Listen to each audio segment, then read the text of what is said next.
അറിയില്ല. നീ അങ്ങനെ പറയില്ലെന്ന് എനിക്കറിയായിരുന്നു. ഒരുപാട് നാളത്തെ അടുപ്പമൊന്നും ഇല്ലെങ്കിലും ഇവിടെയുള്ള മറ്റു പലരെക്കാളും നീ എന്നെ മനസ്സിലാക്കിയിട്ടുണ്ടെന്ന് എനിക്ക് തോന്നാറുണ്ട്. എന്റെ തോന്നലും ശരിയോ തെറ്റോ ആയിക്കോട്ടെ, പക്ഷേ എന്റെ ആദ്യകുട്ടന്റെ ഭാര്യയുടെ കാര്യത്തിൽ എനിക്ക് അങ്ങനെ വിശ്വസിക്കാനാ ഇഷ്ടം. മുത്തശ്ശി,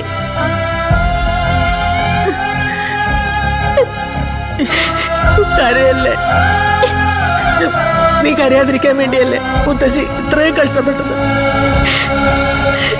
ലോകത്തെ മുഴുവൻ വെല്ലുവിളിച്ചോണ്ട് നിങ്ങളുടെ കല്യാണം നടത്തി തന്നത്. ഒരു ജന്മം കൊണ്ട് കരയാവുന്നതിലേറെ നീ കരഞ്ഞിട്ടുണ്ടെന്ന് എനിക്കറിയാം. ഇനി ഒരിക്കലും നീ കരയരുത്. ലോകത്ത് എവിടെ കിട്ടുന്ന സമാധാനവും സന്തോഷവും ഈ വീട്ടിൽ മുത്തശ്ശി നിങ്ങൾക്ക് തരും. നിങ്ങൾക്ക് ഇഷ്ടമില്ലാത്ത ഒരു കാര്യവും മുത്തശ്ശി ചെയ്യൂല. നിങ്ങളുടെ ഒരു കാര്യത്തിലും മുത്തശ്ശി അനാവശ്യമായിട്ട് ഇടപെടില്ല.